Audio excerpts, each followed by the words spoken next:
Well, hello everyone, and welcome to another episode of Wisdom Chat. I'm Phil Holsworth, your host from Aurum Gold, and this is where we talk about all things money and well-being. And I have a lovely guest with me today, Becca Edwards, who's the mental health and well-being coach from Your Health. Welcome, Rebecca, or Thank Becca. You for having me. Yeah, call me Becca, that's fine. No, it's lovely to have you here, and thank you so much for joining us. Thank you. I think that mental health clearly is a very important issue, more so now because of the things that are going on around us. But I suppose it's always been an issue. But tell us a little bit about the work that you do and about your health. Yeah, so as you said, I'm a mental health and wellbeing coach with Your Health, which is part of Humber NHS. So we cover Hull and the East Riding, and we provide care to obviously the patients living in that area. So the service was created, I think it was 2020. So essentially when COVID happened, it's not counselling, it's not a talking therapy, it's much more of a practical service. So we take a holistic approach to treatment, loosely. Basically, we look at your mental health, but we look at 10 areas of your life. So it's not just your mental health, it's your physical health, your relationships, time management, etc. And we talk a little bit more in depth with the patient about those areas and how they feel they are doing in those areas at the time. And then the patient will score themselves.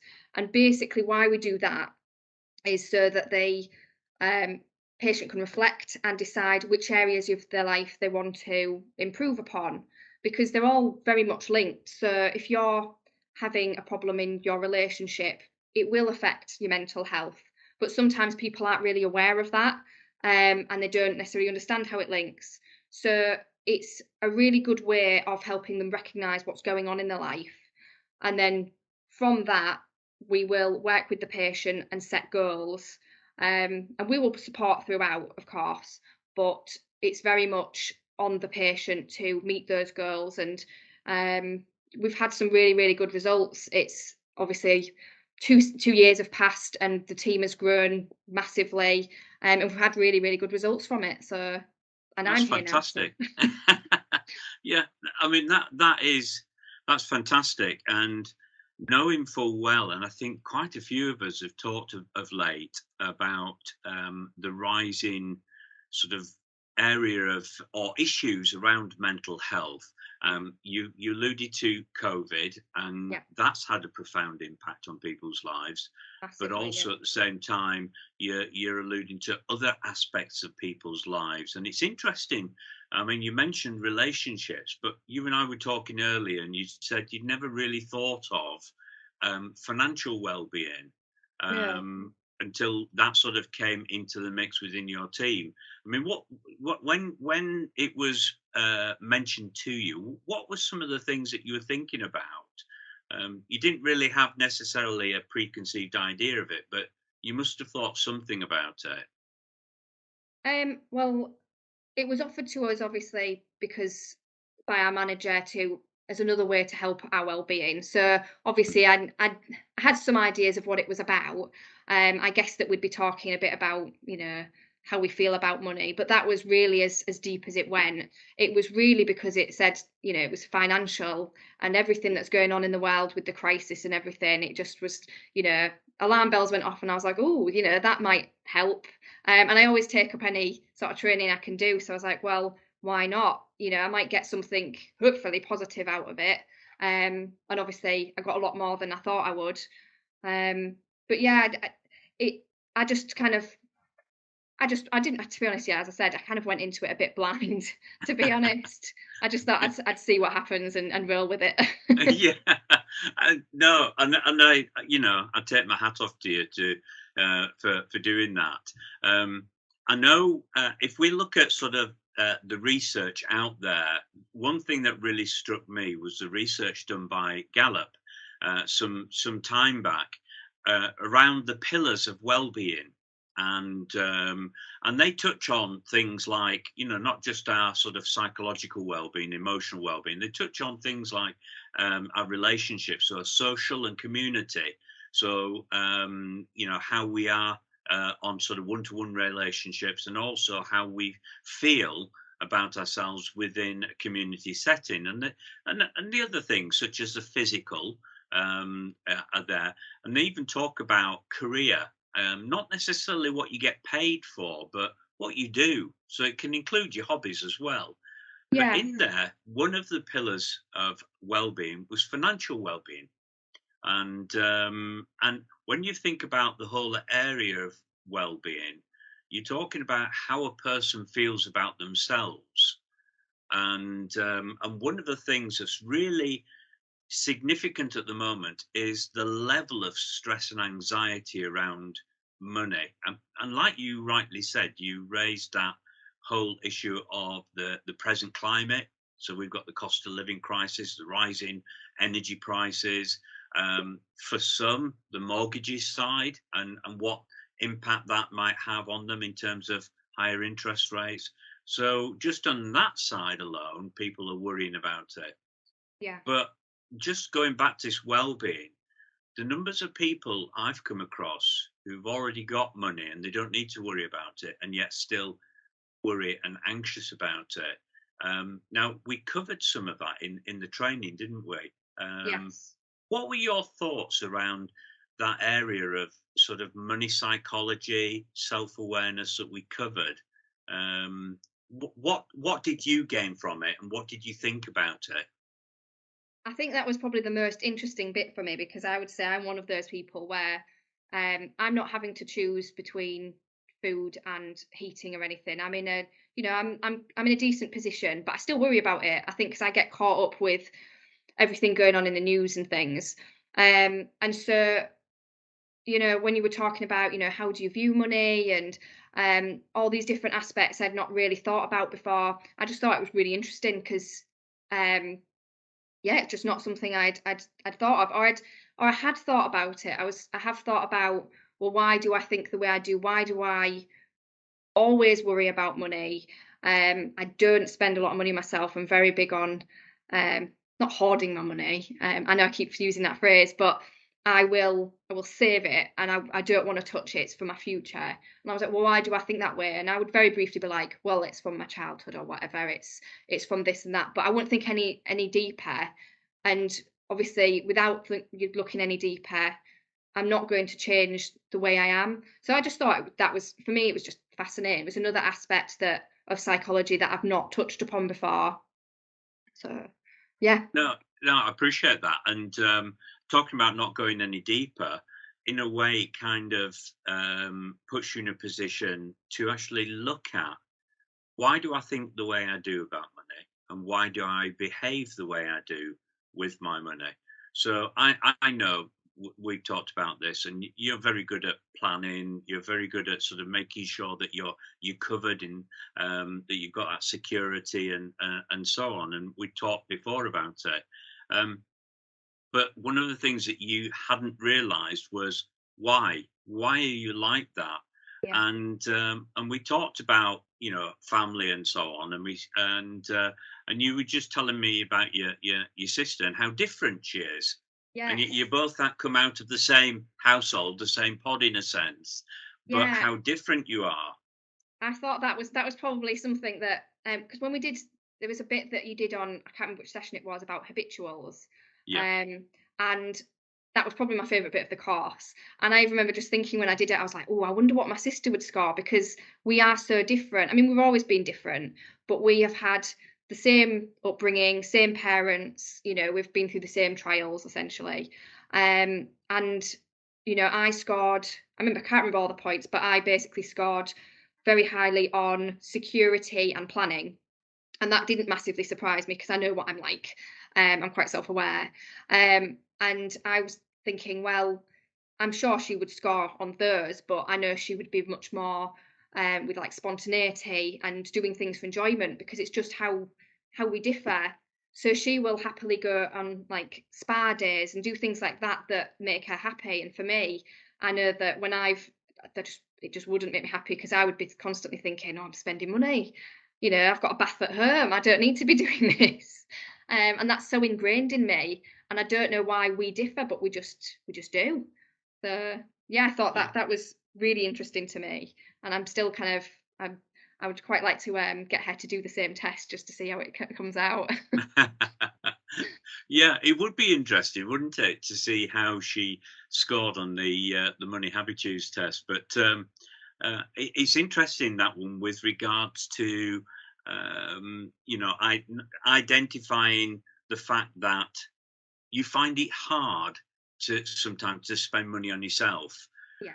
And I suppose, and correct me if I'm wrong in saying this, but I suppose it wouldn't necessarily be too hard if there was a definite reason. You could see there's a reason, a purpose there. But if it was just purely for enjoyment, Yeah. what kind of thing? How would you feel about that? So take the spa day you mentioned. Yeah. So you go on a spa day, and your sister's there enjoying herself. She's enjoying the moment, but you're there. What kind of things are going through your mind? I suppose for me, I wouldn't naturally want to go on a spa day anyway, but we did go to like a food tasting session at suppose it's this like restaurant hotel thing that's near us. It's very nice. It's quite expensive. And she was like, "Oh, come with me." And it was around my birthday, and I was like, "Yeah, why not? I'll do it with you." And I can't remember how much it was. It was something like 60 to 80 pounds, and it's not the amount of money that I would normally spend. And it was like little portions, so I was a bit begrudging about that as well. um, and it was very nice food, and it was lovely, and you had the atmosphere, and you had wine with it if you wanted, and it was an experience.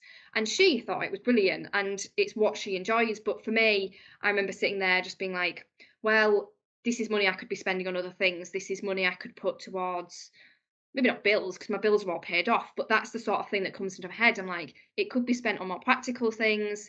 I couldn't really justify it because my birthday had technically passed, and I was paying for it, so it wasn't really a treat, if you know what I mean. And yeah, it was nice food, but equally, I could get nice food elsewhere for a lower cost. So for me, I took enjoyment out of it. I did it to myself. And that's something we've touched upon before. I feel that I need to justify things to be able to buy them. And Yeah. I'm not as bad as I used to be, but I'm still very much like that. So It's if it's any consolation for you, Becca, that that is not unusual.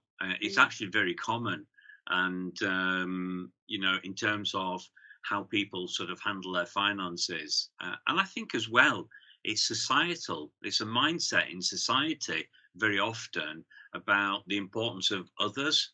But yeah, oftentimes it's at the expense of ourselves. And one of the things, if you remember, we're talking about spending plans, and I said to you at the time, it's really important.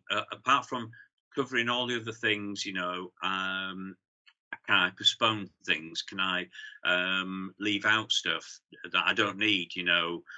Get rid of subscriptions and things like that. So we were going through examples, but I said yeah, right at the end, there's one thing that you must make sure is in there, and it's things that you love, yeah, because very often if our plans are so tight and so stringent that they don't allow us to really live, we're existing but we're not really living, very often those plans will fall over. yeah, Now I know it's okay, some people listening to this will probably think, well, it's okay for you, but every penny's accounted for, I've got nothing left over, and I do appreciate that. So I'm yeah, not taking away from anybody in that position. However, if you can be in that position where there's something that you enjoy doing, that you include it in there. But picking up a point that you said, you said that you took away the enjoyment. I'm yeah, assuming you meant by the fact that how you looked at it and the yeah. questions you'd ask yourself, right? And so you yourself, because of that approach and that mindset, actually took away your ability to enjoy the moment. Yeah, I mean, the money at that point had been spent. I knew that it was happening. And I mean, it's not like I was sat there thinking about the money as we were doing it, but it was still one of those things where I was kind of like, oh well, I could get this many of whatever for the same amount. I've always done that. I've kind of like, if I think about money, I'm like, oh well, that's like the price of a surfer or something, I don't know. But I was just kind of like, well, I could spend this on other things. And really, in hindsight, you only live once in theory. This was my sort of, it was like our sister time, and I should have just enjoyed it more and just been a bit more present, but instead I kind of, still in the back of my mind, was kind of a bit begrudging about it. So Mm. yeah, I think that is something that I've learned from this course. It's something I want to change, not me as a whole. I think it's very ingrained in me how I save money and how I spend money, and I think that's not necessarily a bad thing, but I do want to enjoy Yeah. it a bit more. When I have some spare, I want to just enjoy life and live a bit more. And that's what I've taken away, I suppose, from this. I mean that's a great mindset, and it's encouraging to hear you say that, because you know at the end of the day, it's not wrong for us to actually not just look at the here and now, but actually say, these choices I'm making, or the way I'm behaving with money, or the mindsets, the beliefs I have around it, where did they actually come from? And are they actually me? So that's not to take away that planning is good, thinking about your security is good, but also at the same time, living is good as well. Yeah. It might not feel like that for some people at the moment, but at the end of the day, we've got breath in our lungs and we've got a life to live. Yeah. Can we live that life in the here and now? Can we enjoy some of the moments that we have, whether that's with family or with experiences, or just even in our sort of work setting? Can we enjoy the things that we experience on a day-to-day basis, and yet we sit and we have these sort of mindsets, like you were saying, Becca, about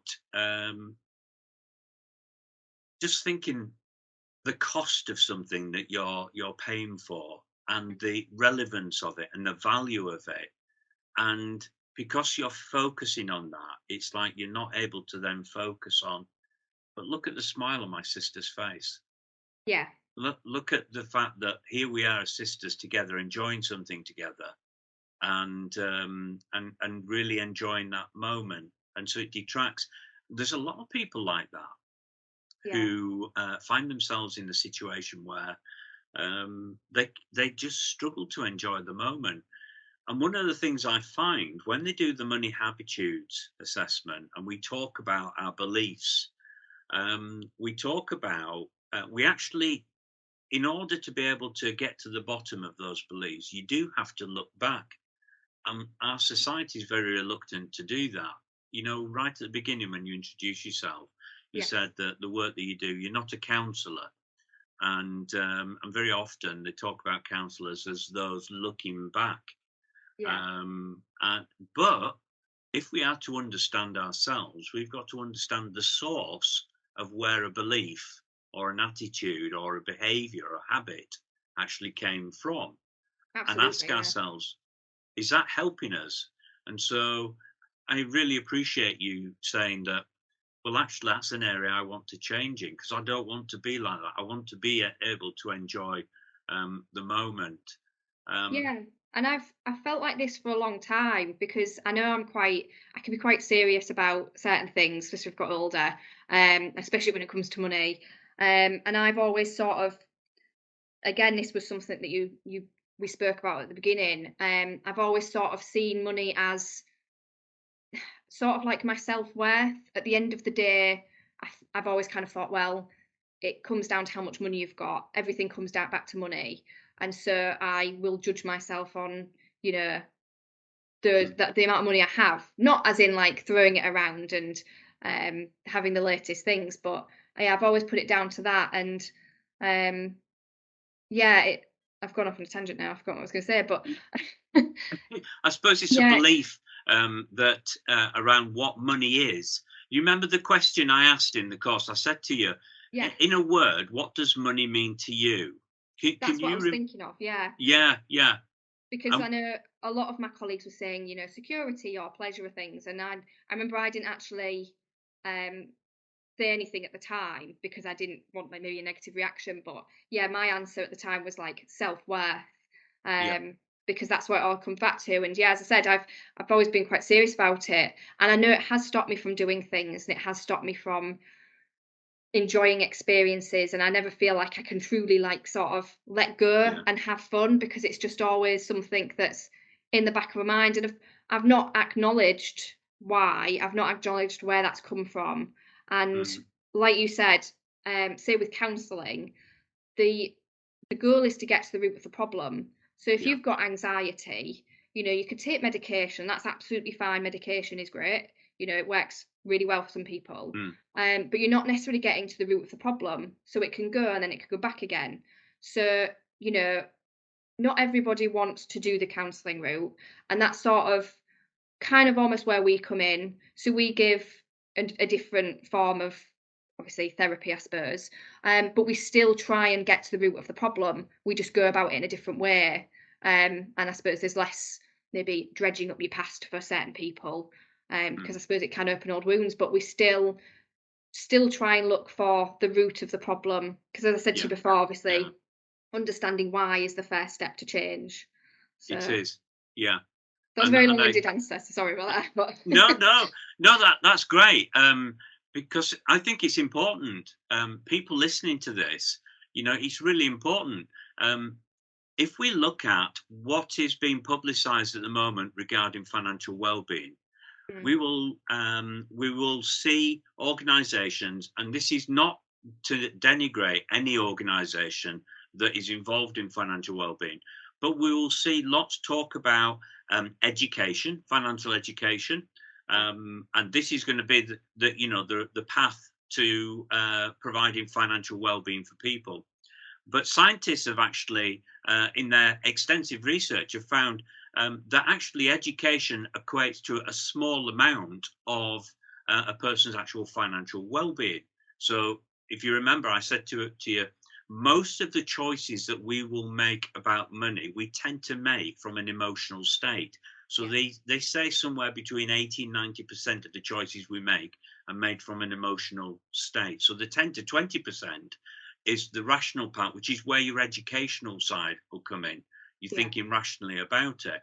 So if the emotional side is so powerful, um, when we react to something like we've just been talking about, having a nice meal with a family and not being able to enjoy the moment, and like you've just rightly said, at the end of the day, being aware is the beginning of being able to change.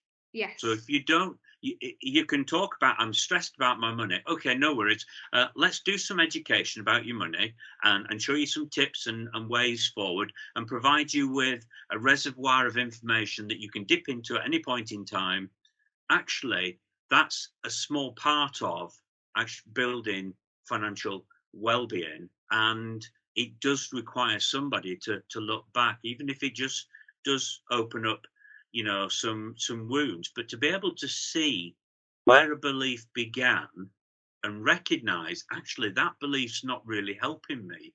yeah, It's not helping me today, so what can I do now? Now I'm aware of it. What can I do to change it? And when we were doing the money habitudes, there were some suggestions where you're overusing or underusing a particular money type, how you could possibly begin to change step by step in those areas.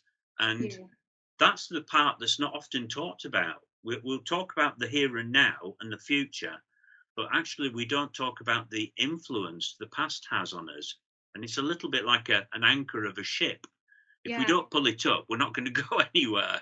So, yeah. And obviously, for some people, and obviously, this doesn't really relate to me, but there'll be people who are the opposite of me and, spend money, um, not necessarily frivolously, probably from my perspective, if I was looking at it, I'd be like, oh, yeah, that's too much.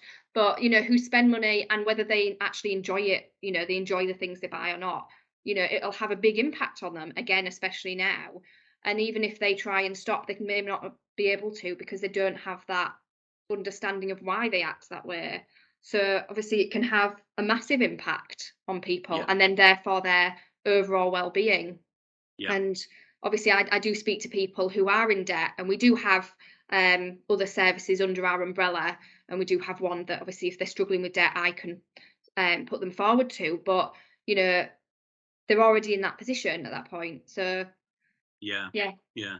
very It's important. yeah. And it's just thinking about what we were saying about helping people to understand like the root cause and so on. Going back to that question I was asking about, in a word, what what's the first thing that comes to mind when you're thinking about money? And so you gave the response. So then the next question after that would be, so how much would you need to feel that self-worth that you talked about, or to feel you've got choice, or to feel you've got freedom, or you've got power? Mm. And it's a question very few people are ever asked. And so we're all sat there thinking, "Ooh, right, how much? How much would I need?" And you're trying to do rough calculations in your head and so on. But the truth of the matter is, no matter what figure any of us come up with, it's likely never to be enough.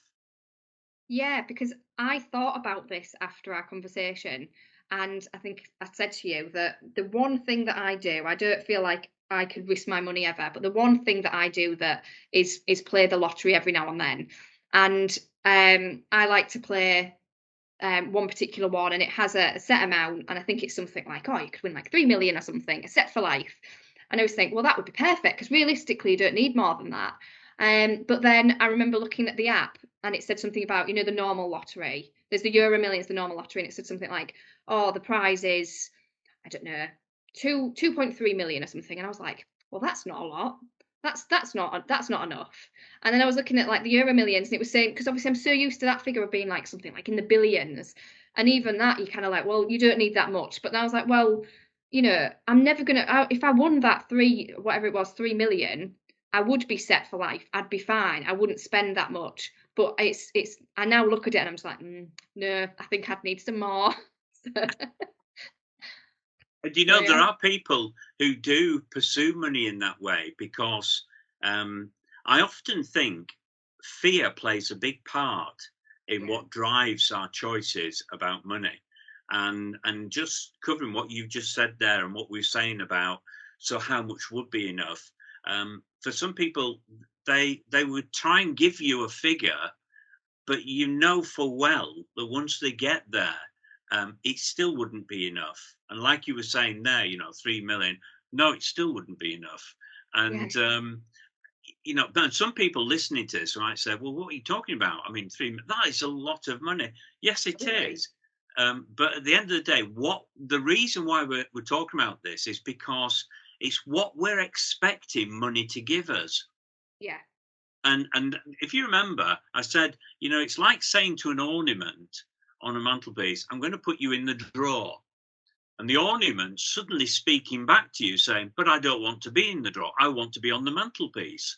And it's as ludicrous as that, but that we think that money has a tremendous amount of power. And yeah, yet it's an animate object. It's either, paper. These days it's like waterproof paper or metal. And the value that we then place on it, we're expecting something from it that it can't give us. yeah, So, what people don't realize, for example, happiness is a choice.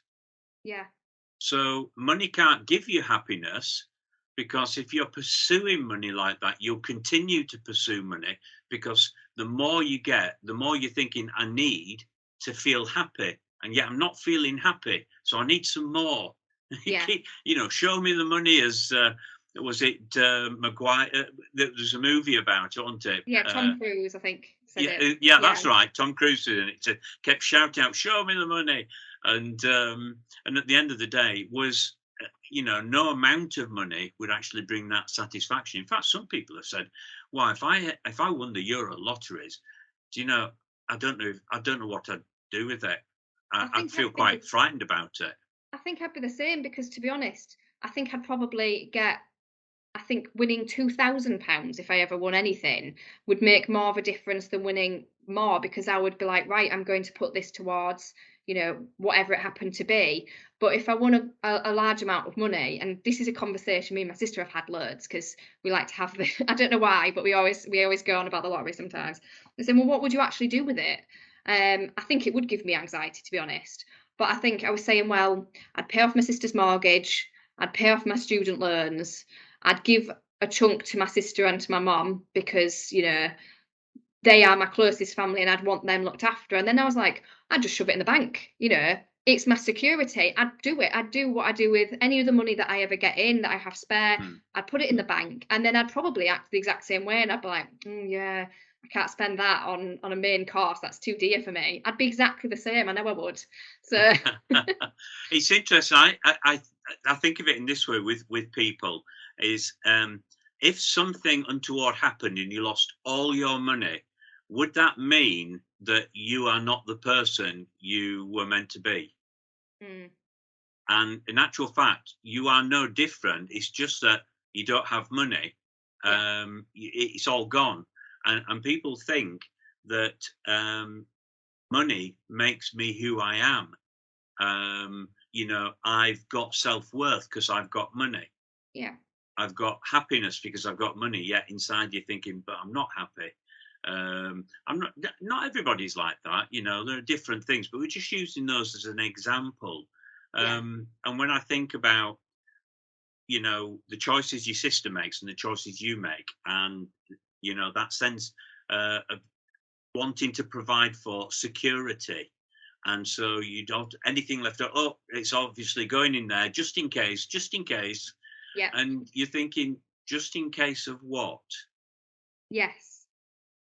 Yeah, you said this to me, like, well, what are you saving for? And I've never really thought about it. It was just always, as you're growing up, where you have savings, you put your money aside, and it's for the future, whatever that means. And it could be, for a house, I suppose, or whatever. But I have no specific plans for it. And I think, again, we mentioned this before. I don't think I'll ever really be able to get a house. So, that whole sort of committing to that and putting that such a large amount of money actually gives me anxiety. So that's not a plan that I specifically think for it. I'm just like, well, no, that's just it's just there. It's just in my savings. If anything happens, I genuinely don't know what could happen that I'll need that money for, but it's just so ingrained in me to do that. So yeah, But when you asked that to me, I was like, I don't know. yeah, but you did say to me, but actually, it would be nice to buy a house. It would be nice to do certain things, Yeah, and could you actually, often people say to me, "Well, this is me. This is who I am," as though that means I can't change. mm, But we, as human beings, are adaptive. We're adaptive creatures, we're creative creatures, even though some people say, well, I'm not creative in any way. But when we need to be, when we're in a situation and we need to find a way through it or out of it, it's amazing what creativity comes to play in those situations. So given those aspects about us as human beings, you think, so I can change. We absolutely. all, Yeah. yeah. So I suppose when you're talking with your patients, I would imagine you'll come across some who just don't seem to want to change. Yes, and Mm, I'm always quite open at the beginning that obviously this is a service that you have to be ready for. You need to engage with it, because you get out what you put in, and the onus is all on them to meet the goals, no matter how much support we can give. If they're not ready yet, then they're not going to see as well either any improvement or as much improvement as they could. So it's always something I'm quite upfront with. And there are some that come and they're just, they feel really low and they don't know how they can get through it. And yet some of them don't, maybe continue with the whole the 3 months, because it's 12 weeks that we have together. Some of them just turn it around and they're amazing. I've just finished speaking to a woman. and she's done phenomenally well, and she's changed everything, and she's done it all on her own, and I'm so proud of her. I'm really sad to see her go, actually. And she did that, and she put the work in, and at first she was not as low as some people, admittedly, but she did doubt herself, absolutely. And yeah, she's come through it, and we'll be there if she ever needs us. But hopefully, she's now got those tools that she can use, and she's in realistically a short period of time, has improved her well-being. So you can do it. You just have to be ready, and you have to have that mindset. Yeah. So my question to you then, Becca, having done the financial wellbeing course with myself, um, you know, you've talked about making changes. Yeah. So, are you going to do that?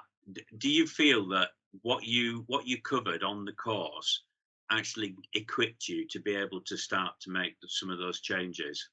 Absolutely, yeah. Because as I said, I didn't have many expectations, and then obviously when I understood it from the first session, I was kind of like, I don't know. I kind of like what you said. I know who I am, and I was like, well, this is how I manage my money, and I'm fine with that. But I've thought a lot about, I'm even today, like before this, I was thinking a lot about it, like where has this stemmed from? And it has come from my upbringing. It has come from maybe the struggles we had with money and things like that. And I've, without realizing, unconsciously taken that on board. And that's not really me. That's not really that's I've taken that from someone else, and it's something that I just keep coming back to and I keep thinking about. And so yeah, I am going to probably stay similar in some areas. I'm still going to save. I'm still going to probably, consider money a security. And I think, as I said, that's fine. But now I'm like, well, I do want to enjoy my money. I do want to, whatever little bits I have, um, even if it's something relatively small, I want to, use it for joy. And that sounds a bit weird, but I want to enjoy it. And I don't want to have to justify everything, even if it's to myself. I just want to be a bit more spontaneous. So I've not done anything in major, but I have bought a few more things recently that I wouldn't normally get. And I have, even when I've gone to Tesco, it's little things that I'd look at and I'd be like, no, I don't need it. I'd realistically, is there something I've got at home, or, can I just make do without? Do I need that, whatever food it could be? And I'll put it back, and it's almost like I'm restricting myself. And now I'm like, no, actually, I'm going to have that. I'm going to enjoy it. So it's little steps, and it's going to take me a while, but I'm more self-aware now, and now I am now on my, I suppose, my own journey Yeah. to changing that. So yeah. Yeah, I think that's a good point that you make about it being small steps. Yes. Yeah. It doesn't have to be big, exaggerated steps in a sense, and that could bring some reassurance to other people. The fact that for me, I can only make small steps. Well, that's a good thing. It's a Yeah. step, isn't it? It's going in the right direction, and also at the same time, I think you're right. It's about what's right for you, not what other people's right for you. So the fact that you'll still plan, and you'll still, plan in terms of your security, but you're wanting to sort of allow yourself to be a little bit more spontaneous now, and perhaps have some things that otherwise you would have thought were frivolous or waste of money Yeah. before. And yeah, you're right. I mean, as far as we all have one life, and Yeah. it's about being able to enjoy the life that you have in the best way you possibly can here and now, and but enjoy it in your way as opposed to being told by others. And the reason why I say that is, as a society, we're often told we must be a society of savers, Yeah. a nation of savers, as the government would have us believe. But again, you raise that point about, so what are we saving for? And you do something because you think, well, that's the right thing to do. Why is it the right thing to do? Well, everybody else says it's what we've got to do, but is it right for you? Saving's good, but what are you saving for? And like you said, if it's for something to do with security, what is that? What do you think's going to happen? What do you think might happen? We're told to have 3 months' salary just sat somewhere, just in case. And you're thinking, well, am I living my life the best way possible? Am I living from a negative perspective, or am I able to enjoy my life without a fear at the back of my mind, just in case? Yeah. And it's a bit like, as you said, we're told to save and things like that. We're told we should act a certain way. Yeah, And I remember someone once said to me that, we're not all made of the same mold. We don't all have to follow the same path. yeah, And from my experience, I remember when I was at school, it was very much pushed, you go to school, you go to college, you go to uni. And then it was the whole idea, and this is probably from, I don't know, just again from stories growing up or something, it was like, well, then you'll probably meet someone, you'll get married, you'll have kids. And I was like, oh, so that's my future. And that's what I always thought when I was younger, as a child. That's what I always thought would happen. My life hasn't turned out that way at all. And that isn't for everyone, and everyone's got a different path to walk. And so the money that you have, you might not want to save it. Like for me, you might not want to save it for a house. You might yeah, have different goals, and that's something to bear in mind, that you don't have to, and it's a very weird way to say it, but you don't have to be saving for the same thing. You don't have to all fit that same mold. You know what I'm trying to say? yeah, It's, yeah, yeah. We're, you we're know, not we're not robots, are we? We're not all the no, same. We're not clones of each other. We are unique individuals, and so it's just finding what's right for us. But yeah, it's starting that journey of self-discovery, as well as developing your skills and your knowledge and your expertise in terms of how you can better manage your finances. And this, that's what I try to do with the course, is to strike that sort of balance between understanding ourselves, our self-awareness. And so once you're aware, if there's a change to be made, you know where you're starting from. It's like yeah, going on a journey, knowing where you want to be, but have no clue where you're starting from. yeah, It's ludicrous. It's like, what do you do then? So it's helping people to find where they're starting from and having that awareness, but also in a practical sense.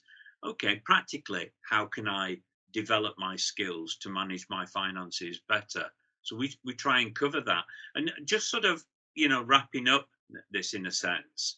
Um, just let people know, how did you find the course?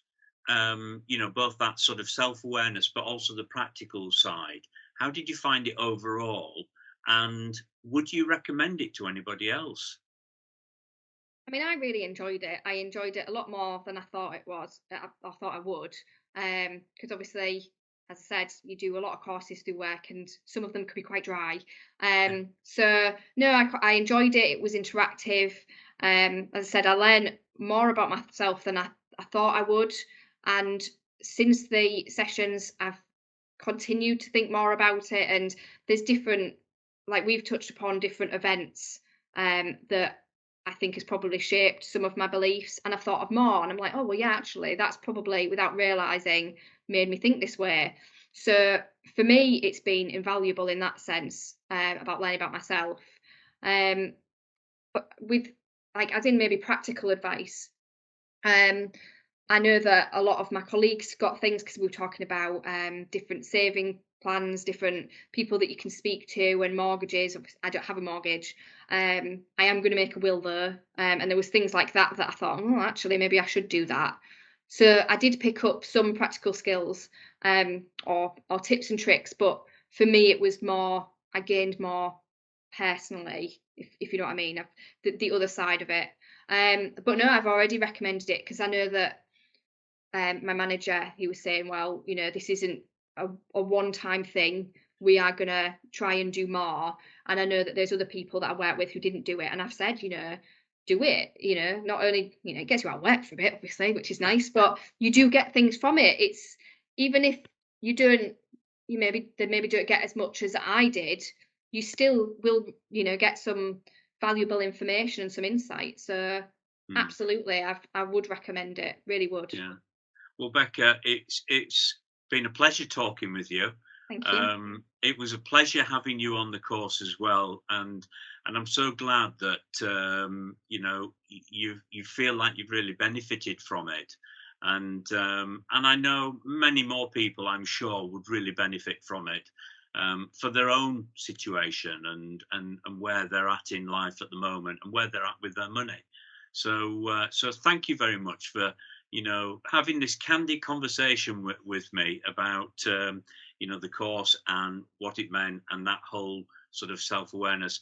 I mean, I wish you all the best in terms of the work that you do. I think you do an amazing job in terms of helping people. I know there's all manner of things that you may have to sort of cover, but at the end of the day, it is actually making a difference in other people's lives.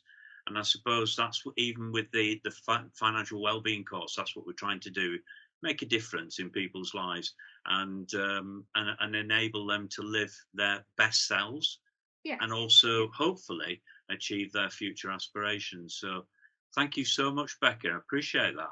Welcome. Thank you. For any of you listeners listening to this podcast, if you want to know more about the financial wellbeing course, then please go to our website, which is www.orumgoldltd, all one word, .co.uk, and you'll find information on there. If you just want to simply have a chat, then please drop us a message through the chat facilities there. And you can also listen to the podcasts from the website as well. So please make it something to have a look at, and hopefully it will make a difference in your life. So once again, thank you, Becca. Take care, and all the best.